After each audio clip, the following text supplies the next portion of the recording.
नमस्कार। ये डेटा क्या कहता है कि एक नए एपिसोड में आप सब लोगों का स्वागत है। मैं हूं अजय प्रकाश। आज के इस एपिसोड में मैं बात करूंगा झारखंड की। अब मेरा ऐसा मानना है कि जितनी हम लोगों को झारखंड के इलेक्शन का के ऊपर बात करनी चाहिए थी, उतनी किसी भी सोशल मीडिया के या यूट्यूब के चैनल ने की नहीं है।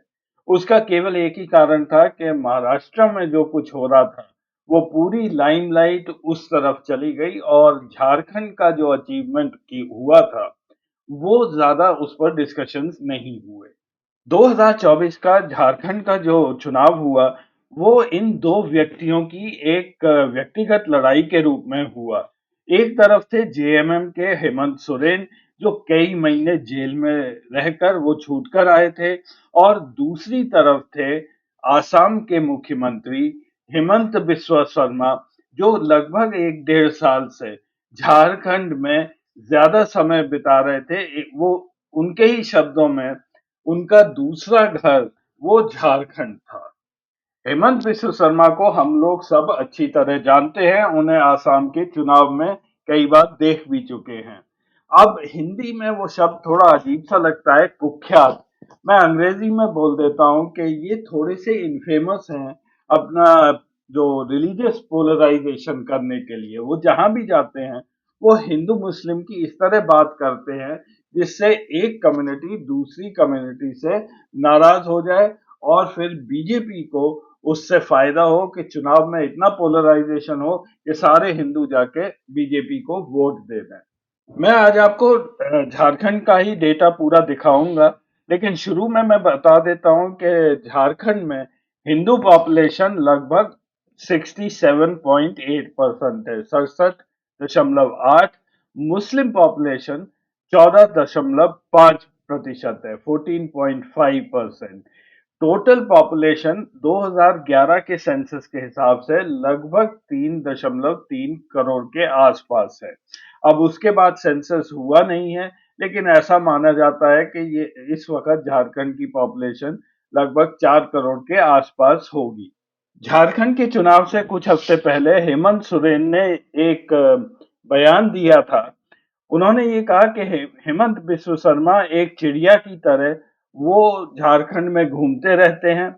उनका ये मकसद है कि झारखंड को पूंजीपतियों के हाथ में वो दे दें, जिससे यहाँ के खनिज पदार्थों की वो लोग यहाँ लूट मचा दें।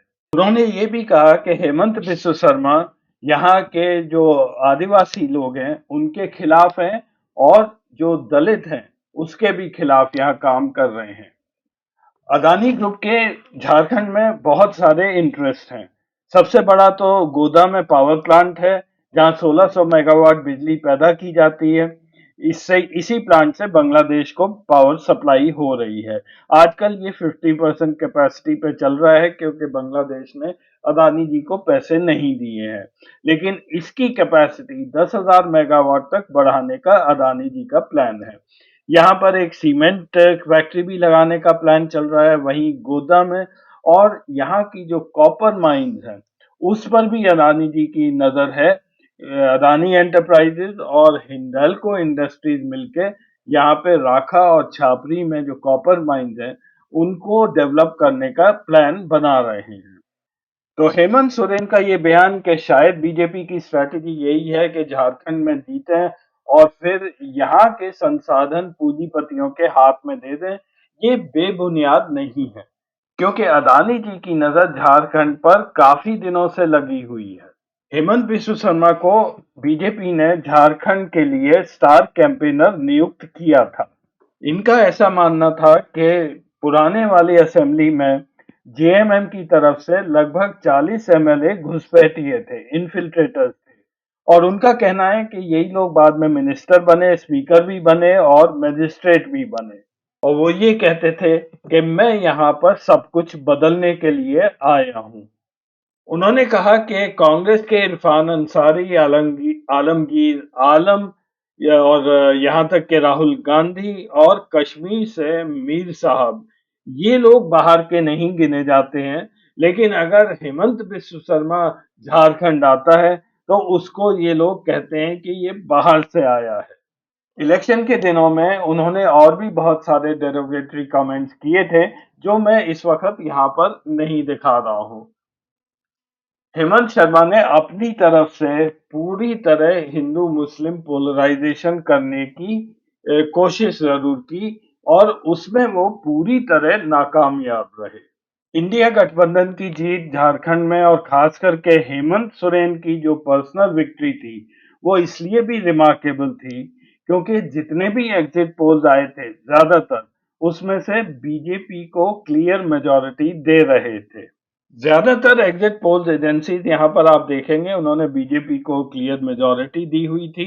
एक आधी ऐसी एजेंसी थी जिसने इंडिया गठबंधन को या तो एक टाइट फिनिश दिखाया था और शायद केवल एक ही एजेंसी है Axis My India, Pradeep Gupta ji इस बार सही साबित हुए। उनका एस्टिमेट काफी हद तक सही निकला। बीजेपी ने पूरी ताकत लगा दी थी झारखंड में हेमंत सोरेन के खिलाफ। ED, CBI, central government, Amit Shah, Modi, उनको जेल सब कुछ हुआ। उसके बावजूद भी जेएमएम का प्रदर्शन स्टेट इलेक्शन में बहुत अच्छा रहा। 2014 में जेएमएम की केवल 19 सीट थी, वो बढ़कर पिछले इलेक्शन में 30 हुई और इस बार 34 सीट हुई। इसी तरह कांग्रेस ने भी अपना जो 16 सीट पिछले इलेक्शन में जीती थी, वो बरकरार 16 रखी और आरजेडी की 2 सीट बढ़ गई, वो 4 पर आ गई। इस तरह से इंडिया गठबंधन की एक शानदार जीत झारखंड में हुई। बीजेपी धीरे-धीरे सिमटती गई। 2014 में 37 सीट थी, घटकर 25 हुई 2019 में और इस इलेक्शन में केवल 21 सीट मिली। एनडीए भी धीरे-धीरे सिमटता गया। इसी प्रकार से वोट शेयर भी जेएमएम का इस बार लगभग 5% बढ़ा है जब हम 2019 से ये कंपेयर करेंगे। कांग्रेस का भी वोट शेयर लगभग 2% बढ़ा है। बीजेपी का वोट शेयर लगभग उतना ही रहा है 33% के आसपास। लेकिन ऑल झारखंड स्टूडेंट यूनियन जो बीजेपी के साथ इलेक्शन लड़ रहा था, उनका वोट शेयर घट गया है वो करीब 5% से। झारखंड में इलेक्शन का रिजल्ट केवल ये दिखाता है कि नंबर वन हेमंत सोरेन का कैंडिडेट सिलेक्शन और जमीन से जुड़े होना, उन्हें पता था कि दलित और आदिवासी उनके साथ रहेंगे, ये बहुत बड़ा फैक्टर रहा है। और दूसरा कांग्रेस भी अपनी 16 की 16 सीट बचा पाई। उधर बीजेपी ने काफी मिसकैलकुलेशंस किए। एक तो आसाम झारखंड स्टूडेंट यूनियन का प्रदर्शन अच्छा नहीं रहा। दूसरा सबसे बड़ी बात ये रही कि जो उनका पोलराइजेशन का जो स्ट्रेटजी थी और जिस वजह से हेमंत बिस्व शर्मा को भेजा गया, वो पूरी तरह नाकामयाब रहा। It failed miserably. झारखंड की हार का सबसे बड़ा धक्का हेमंत बिस्व शर्मा जी को लगा है। उनका जो एक बीजेपी के अंदर एक प्रेजेंस था, वो अपने को एक बहुत ही स्ट्रॉन्ग मैन की तरह प्रेजेंट करते थे, उनकी दादागिरी चलती थी। वो दिल्ली हवाई अड्डे से भी किसी को नेता को भी उठवा लेते थे, आसाम पुलिस कहीं भी चली जाती थी, रिपोर्टर्स को आसाम में उठा के जेल में डाल देते थे। तो वो उनकी इमेज को एक बहुत बड़ा धक्का लगा है क्योंकि उन्होंने अमित शाह को ये विश्वास दिलाया था कि झारखंड वो जीत कर आएंगे। अब चलिए आते हैं बीजेपी पर। बीजेपी का मुख्य आरोप जेएमएम या इंडिया गठबंधन की सरकार पर क्या है? नड्डा जी कहते हैं कि जेएमएम वाले झारखंड के अंदर रोहिंग्यास को आधार कार्ड बना रहे हैं और जो ट्राइबल लैंड है, जो आदिवासियों की जमीन है, वो रोहिंग्यास और जो बांग्लादेशी मुस्लिम है, उनको दे रहे हैं। और ऐसी कुछ बात हमारे प्रधानमंत्री नरेंद्र मोदी जी ने जब इलेक्शन का कैंपेन कर रहे थे झारखंड में, तब उन्होंने भी यही बात दोहराई कि झारखंड की सरकार बांग्लादेशी और रोहिंग्या लोगों को झारखंड में संरक्षण दे रही है। इससे वहां की जो डेमोग्राफी है वो चेंज हो रही है, खासकर जो इलाके संथल परगनाज में आते हैं और कोलन इलाकों में आते हैं, वहां पे मुसलमानों की तादाद एकदम से बढ़ती जा रही है। मोदी जी जिन इलाकों का जिक्र कर रहे हैं झारखंड में, उसको समझने के लिए मैं आपको यहाँ पर भारत का नक्शा दिखा रहा हूँ। ये पश्चिम बंगाल है, इसके बराबर में झारखंड है और यहाँ पे दो तीनों राज्य बिहार, झारखंड और पश्चिम बंगाल जहाँ जुड़ते हैं, वहाँ से बांग्लादेश बॉर्डर केवल 50 किलोमीटर है। इसको मैं थोड़ा ज़ूम कर रहा हूँ तो आपको अच्छी तरह दिख जाएगा। मैं इस इलाके की बात कर रहा हूँ। ये पश्चिम बंगाल के जो डिस्ट्रिक्ट हैं मालदा और मुशीराबाद, उससे जुड़ता हुआ जो इलाका है, इसको संथल परगना के नाम से जाना जाता है। संथल परगना में 6 जिले आते हैं: गोड्डा, देवघर, दुमका, जमतारा, साहिबगंज और पाकुड़। 2011 के सेंसस के हिसाब से यहाँ की पॉपुलेशन जनसंख्या 69,69,097 थी। 69,69,097। 2011 के सेंसस के हिसाब से ये मैप बनाया है सेंटर फॉर पॉलिसी स्टडीज ने। हम बात कर रहे हैं संथल परगना की। यहाँ पे मुस्लिम पॉपुलेशन की परसेंटेज 22.73 है। 22.73 is the percentage of Muslims in the area of Santhal Pargana.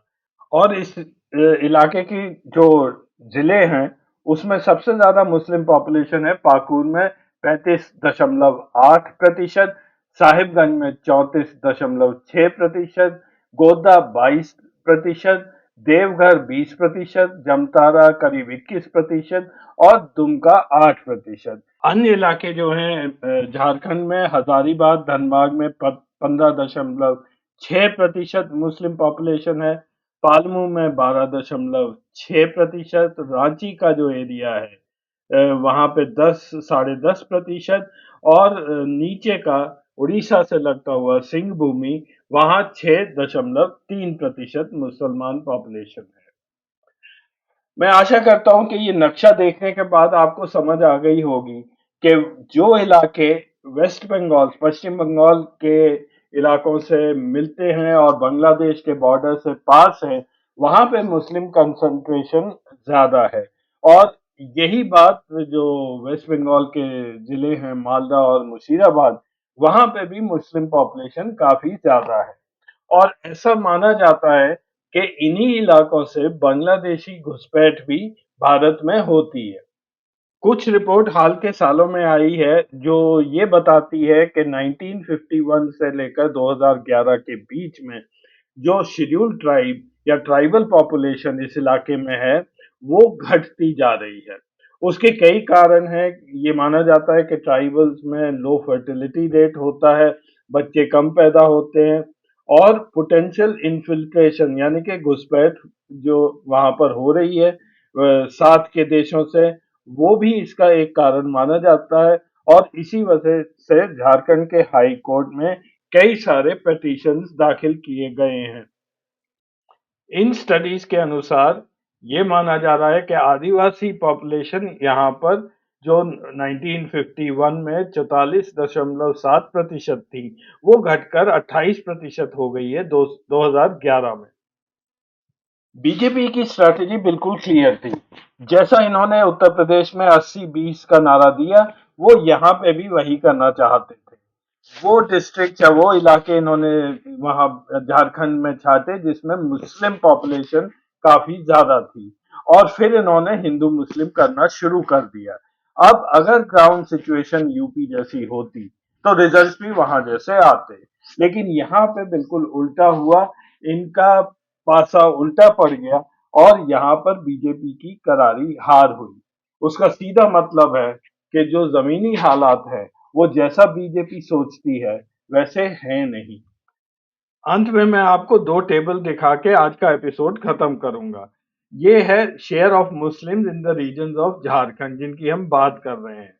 अगर आप संथल परगना का कॉलम देखेंगे यहाँ पे, तो एकदम से आप चौंक जाएंगे। 1951 1991 में यहाँ पे 9.4% मुस्लिम पॉपुलेशन थी और 2011 में ये बढ़कर 22.7% हो गई है। लगभग 2.5 गुना ये बढ़ गई है। अन्य कोई भी इलाका अगर आप झारखंड का लें तो वहां पर इतनी तेजी से मुस्लिम पॉपुलेशन नहीं बढ़ी है, लगभग दुगनी हुई है। जैसे सिंह भूमि ले लीजिए, 3.2% था 1991 में, अब वो 6.3% है। लेकिन इस टेबल से ज़्यादा फ़र्क नहीं पड़ता है क्योंकि हमें जो देखना चाहिए वो ये है कि अब किस रेट से मुस्लिम पॉपुलेशन वहाँ पर बढ़ रही है। मैं हमेशा ये बात को बोलता हूँ कि अगर किसी वर्ष या पीरियड में कोई भी कम्युनिटी में ज़्यादा लोग पैदा हुए, तो वो इकट्ठे ही वो ज़्यादा जितने भी पैदा हुए हैं वो 60, 70, 80, 90 साल बाद वो इकट्ठे इस दुनिया से चले जाएंगे। तो आपको अब देखना है कि आजकल क्या हालात हैं।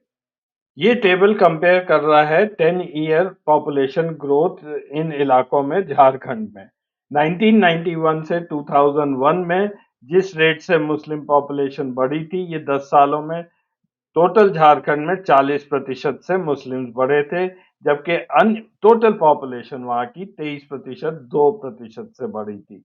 तो मुस्लिम्स की बढ़ने की दर वहां के टोटल पॉपुलेशन से काफी ज्यादा थी। ये सारे इलाकों का यहाँ पे मुस्लिम पॉपुलेशन की ग्रोथ रेट 91 2001 की यहाँ दिख रही है। इसमें संतल परगना में 37.6% रेट से मुस्लिम पॉपुलेशन बढ़ी थी। सबसे ज्यादा सिंहभूमि में बढ़े थे। लेकिन 2001 से 2011 में इन सब फिगर्स में गिरावट आई है। जो 40% से बढ़े थे वो अगले 10 वर्ष में 28% से बढ़े हैं। और सिंह भूमि में भारी गिरावट आई है। जो 48% से 10 साल में मुस्लिम पॉपुलेशन बढ़ी, वो अगले 10 वर्षों में केवल 19% से बढ़ी। संतल परगनाज में ये स्टेबलाइज हो चुकी है, 37% बढ़ी है और आने वाले सालों में 10 साल में अगर हम देखेंगे तो इसमें जरूर गिरावट आ जाएगी।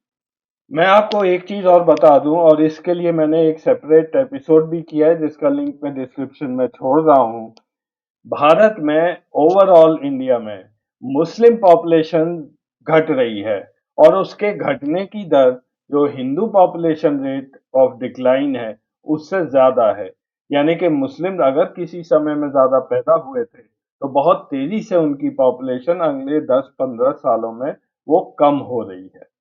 और शायद और इसका मेरे पास कोई प्रूफ नहीं है, लेकिन शायद इसीलिए मोदी सरकार ये सेंसस नहीं कराना चाहती है क्योंकि उनका नैरेटिव पूरे हिंदुस्तान में 2011 या उससे पहले के सेंसस के फिगर्स पर बेस्ड है।